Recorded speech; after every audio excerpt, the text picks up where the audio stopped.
Conta um Conto apresenta de Marcelo Fávaro, A Encruzilhada das Almas, terceira temporada.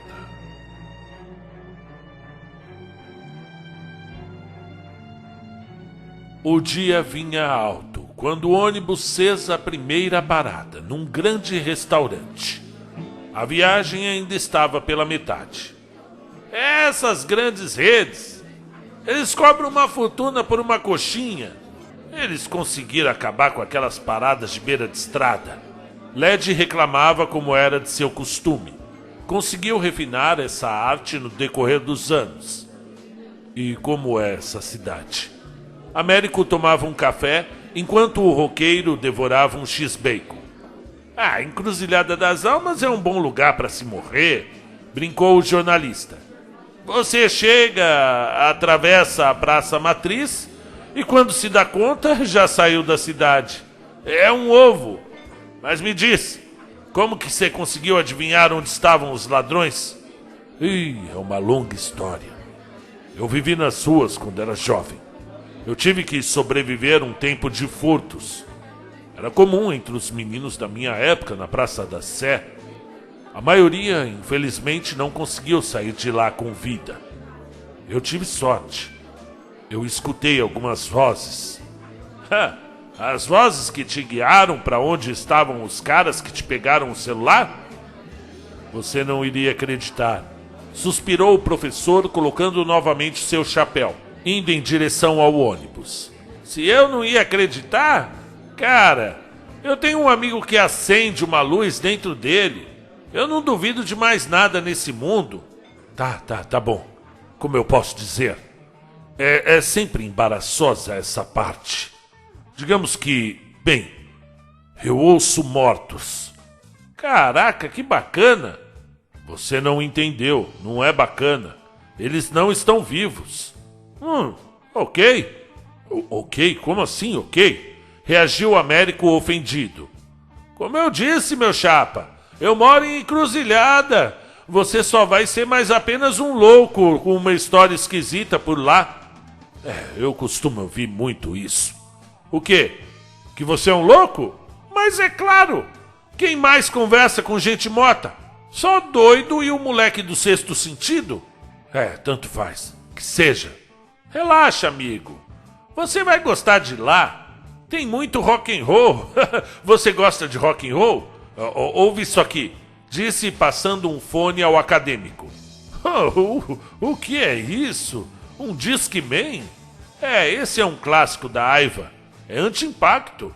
Eu tenho ele há 25 anos. E por que você simplesmente não ouve música no celular? Bom, deixa pra lá. É um bom som, mas eu prefiro algo mais tranquilo, disse o professor, ocupando seu lugar novamente no ônibus. Música clássica, bossa nova, new wave. Putz, que porre, hein? Sua vida deve ser ouvir música de elevador, então. Eu gostaria que fosse. Ela é bem mais agitada do que eu gostaria, disse o professor com um tom sombrio, que deixou o jornalista em alerta. Não está indo para a Encruzilhada para descansar, então? Na verdade, não. Asseverou o lobo, olhando pela janela as montanhas se descortinando vagarosamente, à medida que a composição deixava a federal para, enfim, se iniciar por uma estradinha vicinal, com muitas curvas, e sempre subindo. Estavam entrando no circuito das montanhas, uma região muito peculiar, que compreende, nessa ordem, a esplendorosa Bela Vista dos Pinhais, a acadêmica Mata Cruzeiro, a desolada Pouso Azul, a maior delas, Cruz Verde, e a nanica e última, Encruzilhada das Almas. Eu tô seguindo uma pista muito importante sobre minha origem. Tem família por lá? Eu não sei. Sinceramente, eu não sei. Américo ainda olhava as montanhas como se falasse sozinho. O que tem de bom nessa cidade? A gente? Como? Sim, a gente. Bem, você estava em São Paulo nos anos 80, não estava? Como eu posso dizer? Sem te emocionar, é claro. Você está olhando para o líder da funerária do rock. A funerária do rock? Não é possível que você não conhece a funerária do rock.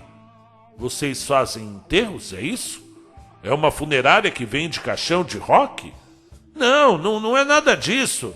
Embora a ideia seja muito boa. Mas não. A funerária do rock nunca foi sobre funerária. e também nunca foi sobre rock. É sobre amizade. Interessante. E essa funerária do rock, será que pode me ajudar a encontrar o que eu estou procurando? E o que você está procurando? Américo ia dizer, mas um forte estrondo à frente o fez segurar firme no encosto do banco. No mesmo ônibus, alguns assentos para frente, uma mulher com o coração cheio de saudade. Não via a hora de chegar logo à sua cidade de volta. Quando acordou, estava no dormitório contíguo ao escritório de sua antagonista. Levantou-se muito dignamente. Encontrou numa pequena gaveta ao canto do imenso guarda-roupas uma muda de suas próprias roupas. Não iria andar por aí vestida como ela. Não aceitaria. Quando acordou naquela mesma manhã, Mariana se levantou muito decidida. Ela sabia que seriam 3 meses que mudariam sua vida. Ela sentia. A vida já a machucara muito nesses 200 e tantos anos, presa a uma existência dupla. E agora queria apenas deitar sua cabeça no peito do seu gigantesco amor, Emiliano João Ponciato. Queria gritar para todos naquele ônibus que amava aquele homem, que não aguentava mais essa ausência. Não por ela, pois os 3 últimos meses estivera numa espécie de, talvez um limbo inconsciente, onde a passagem do tempo, embora fosse sentida, ainda assim era de uma maneira muito ambígua, muito nebulosa. Seu pesar era por conta de Emiliano. O sofrimento dele com sua ausência doía-lhe mais do que a torturante estadia naquele limbo, enquanto Luna ganhava a vida. Acostumara-se em aguardar. Era como uma sala de espera de um dentista, com a diferença de ser uma sala sem poltronas, sem revistas, com paredes molhadas e pegajosas, e cores que se dividiam entre o preto e o verde. Mesmo sem ter combinado, Mariana sabia que seu Emiliano a esperaria na rodoviária de Cruz Verde, para juntos subirem o restante da cordilheira. Gostaria e sempre esperava, no primeiro dia depois da Luna, que acordasse e desse de cara com Emiliano e seu filho, Rodrigo. Era sempre essa a esperança, que o Rodrigo aparecesse enquanto ela estivesse fora. Uma surpresa. Seria a mais linda surpresa. E como ele seria? Teria os olhos claros da mãe ou a pele morena do pai? Tinha 44 anos. Isso ela sabia. Um homem já. Como deveria ser seu temperamento? Deveria ser reclamão como o pai ou herdar a dualidade da mãe? Estremecia sempre com a possibilidade. Queria muito vê-lo, pelo menos uma vez.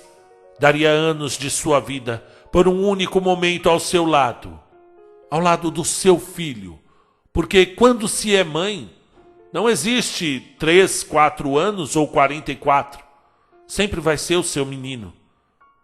Poder segurar seu rosto, beijar-lhe a face, segurar muito forte sua mão e dizer o quanto sentiu sua falta.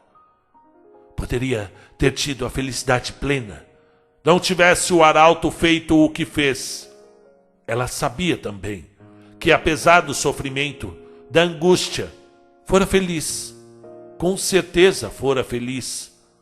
Nunca completamente, nunca de forma alucinada, nunca. Mas teve seus momentos. Seu último pensamento foi buscar a imagem de Emiliano, antes do ônibus da aviação Mata Cruzeiro, simplesmente, numa manobra brusca, deixar a estrada. E foi tudo muito rápido. Mariana não conseguiu entender que o Volvo B450 rolava por um barranco acentuado, rumo a uma porção de árvores retorcidas do cerrado. Parou finalmente depois de capotar de lado por 9 vezes. Um tronco de árvore atravessou o corpo do ônibus, quase o dividindo em 2. Cacos de vidro, roupas que voaram de suas malas, e um líquido viscoso descia pela terra. Mariana permanecia agora de ponta cabeça, e um filete de sangue saía de seu nariz e subia, cegando-lhe a vista, passando pela testa e empapando seus cabelos. Uma fina chuva começava a cair.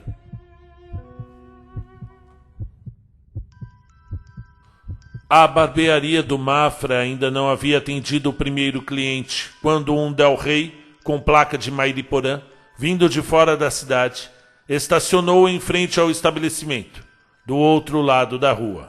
Um homem de estatura mediana desceu do carro, deixando os vidros abertos. Era moreno e barrigudo. Vestia calça jeans escura, bem usada, uma pobre camisa marrom e um colete de couro que com certeza não tinha sido comprado por ele. Tinha a barba grisalha e os cabelos crespos, descendo por trás da orelha até chegar à correntinha de São Gabriel das Dores, eternamente pousada em seu pescoço. Pois, conforme sempre gostava de pensar, se por acaso tirasse o relicário dado pela mãe, morreria no mesmo dia. Bateu à porta do Del Rey e atravessou para o lado da barbearia, balançando o chaveiro nos dedos.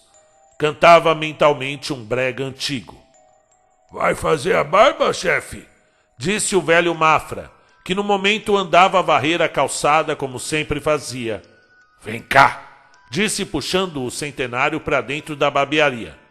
Grudou o velho no espelho, puxando a navalha que sempre estava pousada em cima do balcão desde quando o Mafra ainda era virgem. "Eu estou procurando um sujeito." "Mas pelo amor de Deus, companheiro." "Eu não sou seu companheiro e não tenho nenhum problema com Deus." Continuou agora com a navalha no pescoço do homem, que tremia em terror pela assustadora chance de morrer por meio da sua própria navalha. "Eu procuro um cara chamado Marco Perrot." A navalha começava a machucar o velho. "Jesus, a família Perrot saiu da cidade já tem muitos anos e nunca mais voltaram. Eu nem sei se tem algum parente deles lá vivo por aqui. Por favor, você está me sufocando." "Mentira, seu velho safado!" gritou o homem, apertando ainda mais a garganta do Mafra.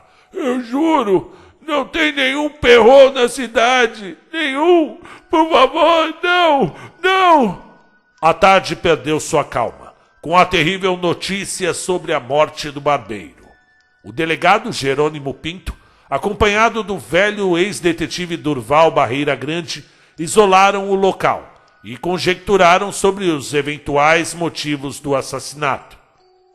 "Que sujeirada!" reagiu a autoridade observando a cena de sangue. "Com certeza foi algum amador." "Eu diria o contrário," reagiu o velho Durval, se abaixando muito próximo à garganta do velho Mafra, aberta de ponta a ponta. "Essa sujeira toda, veja, sangue no espelho, na cadeira e até nas revistas. Esse sujeito quis deixar um recado. Essa é a marca dele. Ele quer assustar alguém." "E quem, pelo amor de Deus, esse eventual assassino gostaria de assustar?" "É isso que eu estou pensando, delegado. E o senhor deveria pensar também. Não podemos descartar um assassino em série." "Mas só temos um caso e você já quer chamar de assassino em série? Ô, Durval." Tá bom, eu vou reportar o caso à capital. Quem sabe não foi aquele forasteiro que o chamou de mentiroso?" "Quem? O Caolho? Eu duvido. Olha esse corte, doutor. Reto como uma régua. Difícil ter essa simetria de corte quando você está com uma visão prejudicada. É quando você vê de um olho só." "Tá, que inferno. Eu só vou acatar suas opiniões porque é o senhor que está proferindo, seu Durval. O senhor é o melhor nisso. Firmino, alguma coisa sumiu?" "Não, chefe. O filho do Mafra já atestou. Tem nada faltando." Barreira, temos um assassino à solta." "Puxe pelas câmeras da praça," disse o velho ex-detetive. Estão desligadas, disse o assistente Venâncio Firmino. Pois vocês são burros?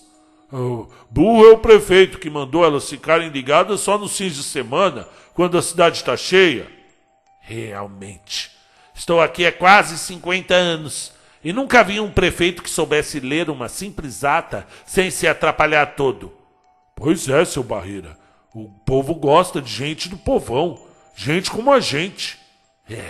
Vamos colher depoimentos. Deve ter muita testemunha por aí. Pergunta na dona Aurora. Aquela mulher sabe mais da vida dos outros do que Deus, o próprio Criador. A 2 quilômetros dali, subindo a trilha da cachoeira, um casal conversava, enquanto o doce barulho das águas descia pela montanha. O que são todas essas tatuagens? Perguntou Marco Perrault admirado. Cada uma tem uma simbologia, um significado. Você gosta? Perguntou Belina Cátria, sentada ao seu lado. Seus cabelos revoltosos pousavam incessantemente sobre seu rosto. Eu não sou muito dessa praia, mas eu respeito. Combina com você. E qual é a sua praia, então? Pelo que eu percebi nesses dias, seu português é quase impecável. Está sempre cheiroso, unhas feitas. Parece um daqueles que nasceram em berço de ouro. Não. Quer dizer, sim, eu nasci, mas... É mais um privilegiado, então. Depende do que você entende por privilegiado. Cada um sabe o caminho que trilhou. E eu sei o que eu passei. Engraçado. Você me lembra alguém, mas eu não consigo lembrar quem. Qual é o seu signo? Eu sei lá. Eu não acredito nessas coisas. Eu sei que eu nasci no dia de dezembro, dia 5. Sagitário. É um homem de fogo. Não se aguenta rotinas. Pois eu aguentei muito. Embora minha rotina fosse justamente a falta dela. Estive os últimos 15 anos correndo de um lado para o outro, fechando negócios, dormindo em hotéis que sequer conseguiria apontar no mapa. Foram anos apenas correndo atrás de dinheiro. E conheceu então o mundo inteiro. Não do jeito que eu gostaria. A maior parte foram reuniões intermináveis, e quando acabava eu simplesmente bebia. Mal conhecia os lugares. Estava alcoolizado na maior parte do tempo. Hotéis caros são todos iguais. Tem tudo gosto de Scott. E você? Eu? Bem, eu posso dizer também que viajei muito, mas tomei cuidado em prestar atenção em tudo. Estive 6 meses em Cusco no ano passado. Trabalhei num hostel. Antes disso, foi São Pedro do Atacama. Antes, Valparaíso, Santiago, Mendoza. Então é uma mochileira. Interessante isso. É aqui, então, apenas mais uma pausa. Um pouso. Não exatamente.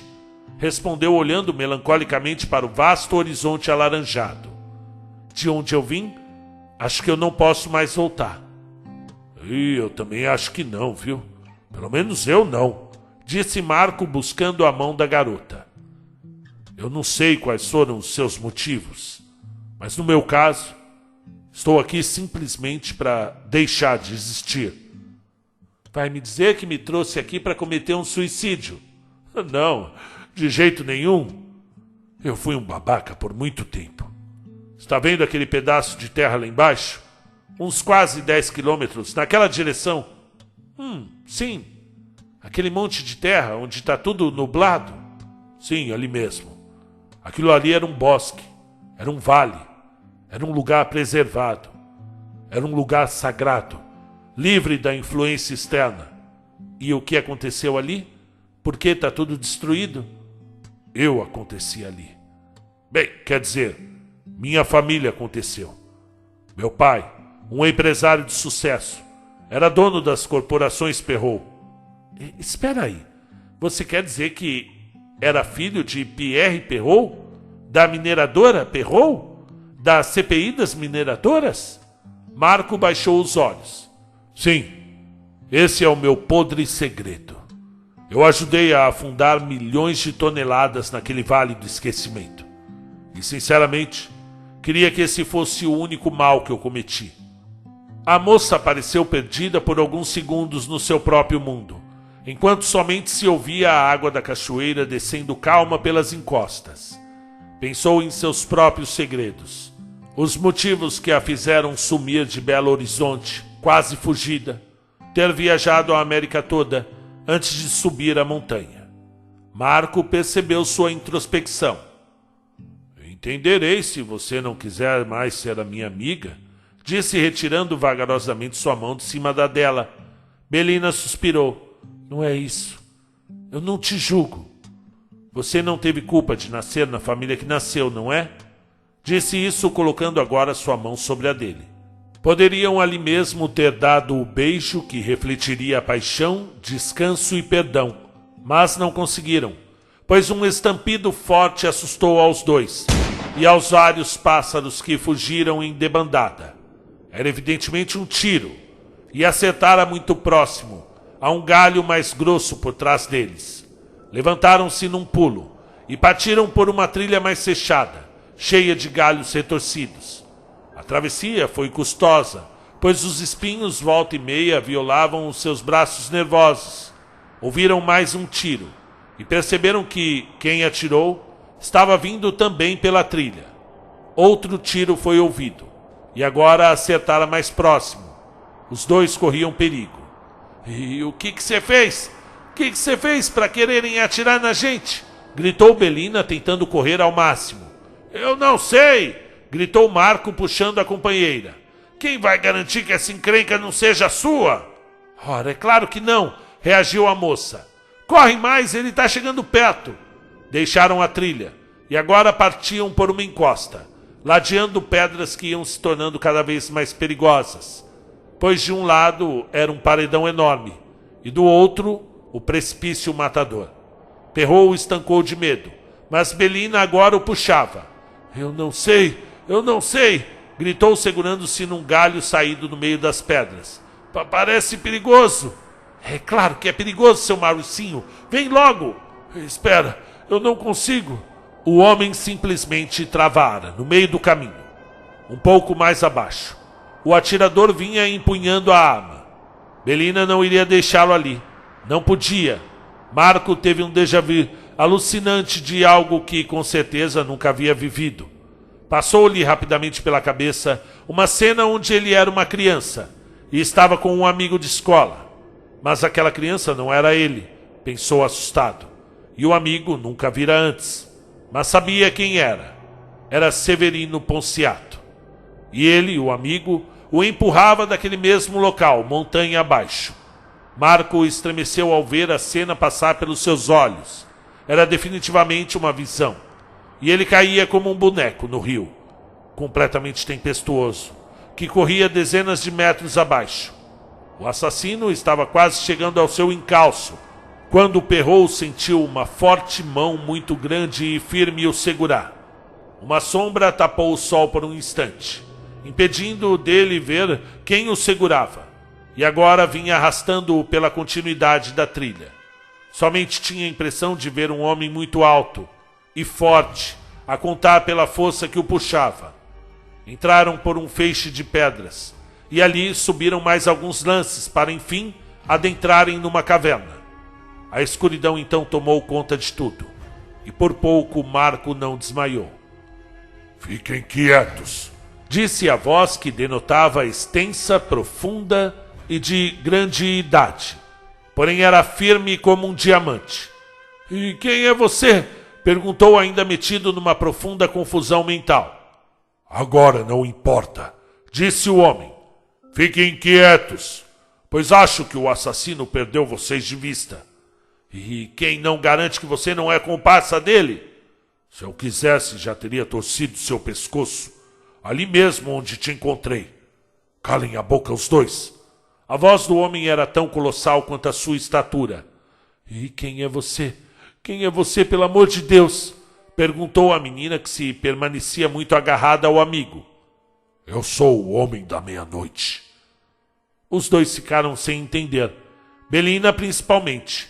Marco, em criança, ainda ouvira o pai brincar que as crianças deveriam dormir cedo, pois o homem da meia-noite rondava pelas ruas atrás de desobedientes. Era uma das poucas e aterrorizantes lembranças que guardava da infância, naquela cidade da montanha. Mas aquele homem, apesar de velho, não podia ser o homem da meia-noite. Simplesmente diferia de todas as características que diziam sobre ele. Você não é o homem da meia-noite, arriscou no último fio de coragem que lhe sobrara. Por favor, Marco, fica quieto, não piora as coisas. Se ele diz que é esse tal, deixa ele ser. Pelo que parece, nem todos dizem ser quem realmente são, continuou o velho, que agora observava pela entrada da caverna. De onde estavam, viam apenas uma silhueta enorme. O homem deveria ter mais de 2 metros de altura e largo como uma geladeira. Belina estremeceu com a provocação do sujeito. O que você quer da gente? De novo inquiriu Marco Perrault. Eu posso te remunerar. Não insulte a minha inteligência. Eu não quero o teu dinheiro sujo, disse o velho ainda observando em volta. Vocês dois, quem diria? Muito bem. O homem desistiu, pelo menos por enquanto. Dá pra ver ele voltando pela trilha, lá embaixo. Vocês podem ir. Mas quem é esse homem? E por que está atrás da gente? Eu não sei qual de vocês dois é alvo desse sujeito, mas conheço gente assim. Não adianta fugir. Seja lá qual dos dois ele quer matar, ele não vai parar até conseguir. Ou que alguém consiga parar ele. Embora isso pouco resolva. O homem enorme falava pausadamente, mas de forma firme. Se nenhum de vocês o conhece, não basta derrotá-lo. É preciso saber quem o mandou. Agora sumam daqui e tomem cuidado. E essa agora, Belina continuava tremendo diante da chance do Rocha ter encontrado seu paradeiro. Mas era impossível. Abandonara o uso do celular, sumira sem deixar rastro. Não dissera para ninguém que viria à encruzilhada. Que mais teria de fazer para se ver livre daquele homem? Marco Perrault desconfiou da nova companhia. De onde viera essa moça? Ele sempre fora de família abastada. Sempre tivera contatos, reservas. Não colocariam um perdigueiro com cara de matador de beira de estrada para segui-lo. Não supunha ter inimigos. Pelo menos não a esse nível. Só poderia ser a moça. Talvez um desafeto, quem sabe? Quem iria saber? Saíram sem se despedir do homem, que permaneceu na caverna olhando-os desconfiadamente. Foi andando na frente, num misto de preocupação e indignação. Por ter se deixado levar por uma mochileira tão rapidamente, Belina percebeu a mudança no comportamento dele. Ei, Marco! Marco, que isso? Por que tá correndo na frente? Ei, espera! Olha, eu não quero morrer, tá bom? Eu quero apenas ter paz. E você estragou tudo. Fica longe de mim. Ei, como assim eu estraguei tudo? Que palhaçada é essa, Marco?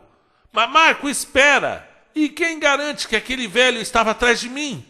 De mim é que não estava. Ou você acha que eu sou desses? Desses o quê? Como a mim? É isso. Como você. Uma moça sem eira nem beira. Uma viajante. Na certa você deve ter arrumado um enrosco por aí e veio se grudar a mim para tentar resolver. Mas que desaforo! Seu idiota, ninguém está encostando em ninguém, seu imbecil. Você acha que eu estava me aproximando para... Então era para quê? Me diz. Olha o que passamos. Acha que fui eu quem causou tudo isso? Disse Marco, finalmente parando e se voltando para a companheira. Olha para mim, moça. Veja. Como você mesma disse, não foi? Eu tenho educação. Eu sou de uma família rica. Acha que eu estaria enrolado com um sujeito como aquele? Olha, me poupe. E não chegue mais perto de mim. Belina parou desconsolada. Marco tinha razão. Quem iria querer estar com ela? Era uma mochileira. Uma moça sem passado nem futuro. E o pior, ainda tinha o Rocha atrás dela, por anos. Como o próprio homem que os ajudou disse, enquanto ela não parasse o Rocha, sua vida seria assim. Tomaram rumos diferentes num dos trechos das cachoeiras. Marco quebrou o caminho, saindo de frente para o cemitério. De lá partiu sem demora para a pousada. Belina continuou até o final, passando pela Cachoeira do Vilão, dando a volta para entrar no casarão dos Cátria. Ainda parou na padaria, pois estava tremendo e não podia se apresentar à velha daquele jeito. Entrou, parou por um tempo na frente de uma estante cheia de bolos e doces, e ali desatou a chorar. Esteve tentando não chamar atenção, mas não conseguiu. Uma senhora veio tocar-lhe a mão. Fique calma, mocinha. Não precisa ficar assim. Me diz, minha flor, me diz o que se passa. Bem que eu gostaria, disse a senhora. Eu posso te convidar para tomar um chá? Eu fiz bolo. Quem sabe você não se acalma e fica tudo mais tranquilo? Vem, mocinha, não precisa ter medo. Belina hesitou. Estivera em situações de perigo. Não aceitaria a ajuda de uma desconhecida, não nessas condições. Entretanto, olhando para a senhora, sentiu certa tranquilidade. Era uma mulher oriental de aproximadamente 60 anos, vestida placidamente. Parecia ser de confiança. Seus olhos transmitiam isso. Resolveu acompanhar a senhora. Subiram em silêncio por uma viela tortuosa, que dava acesso à parte alta da cidade. Foram subindo e subindo enquanto havia rua, e depois apenas por degraus de uma escadaria volumosa, que continuava por entre casinhas simples e charmosas.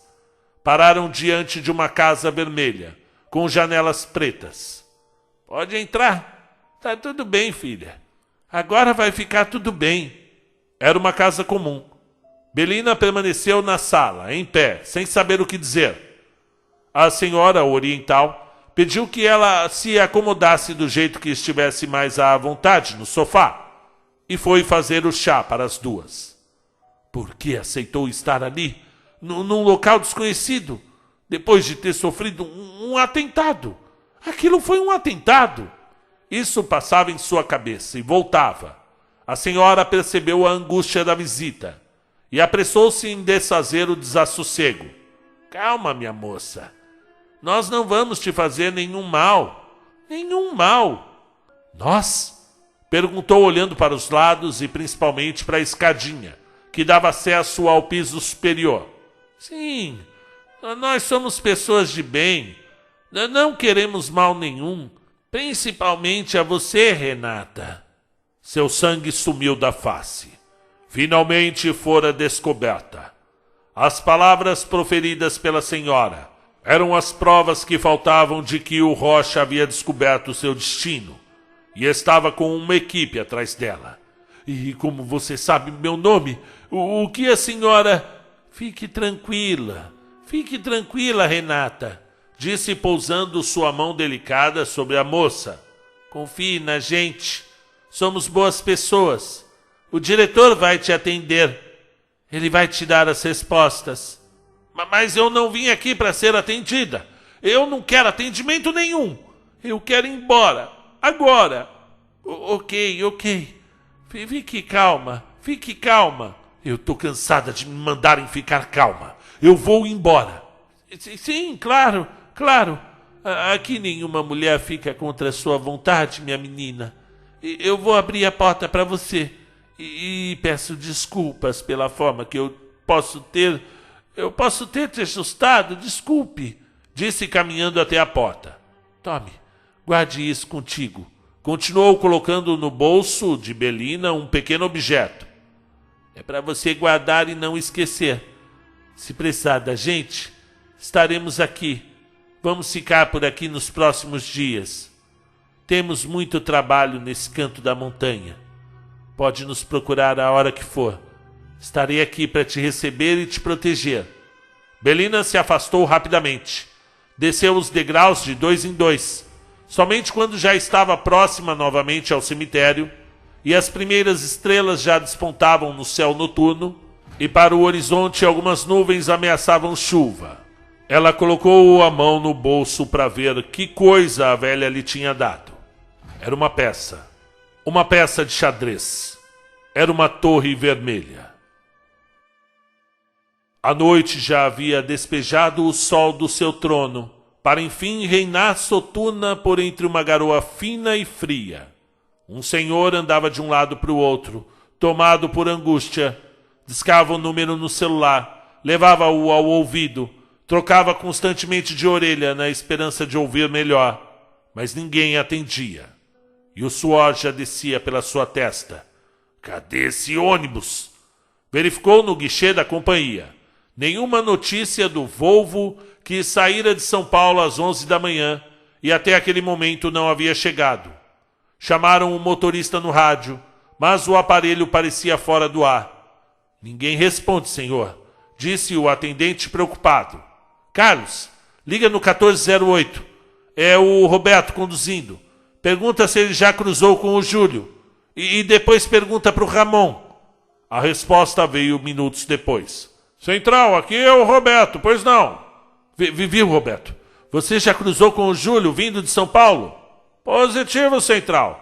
Cruzei com o 1500 do Júlio, no local de sempre, em Pouso Azul. Na altura do posto do Português. É que nem reloginho, Júlio. Por Pouso Azul ele passou. Pois não, chefe. Então foi nesse itinerário entre Pouso Azul e Cruz Verde. Porque eu já estou passando de Bela Vista e não cruzei com 1500.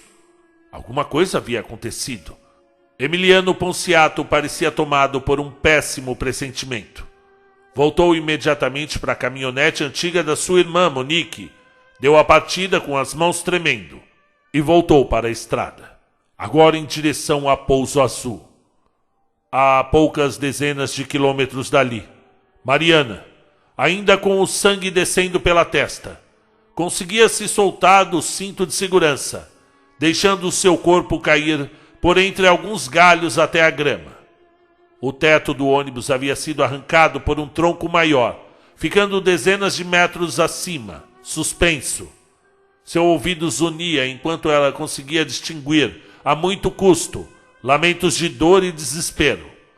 Os faróis do Volvo permaneciam acesos, e o ronco forte do seu motor denunciava que o motorista, ou simplesmente algo, tinha deslocado o acelerador, fazendo o motor continuar, mesmo de cabeça para baixo, a roncar de forma violenta.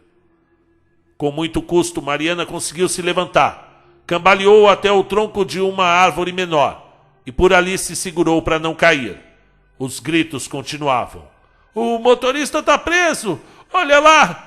O piloto chorava e gritava enquanto as serragens se retorciam na medida em que o peso do veículo se forçava. Um outro homem conseguiu se soltar e cair próximo a Mariana.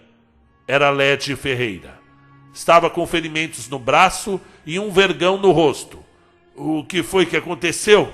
Perguntou sem saber direito como vieram todos parar 300 metros fora da pista, num barranco vertiginoso.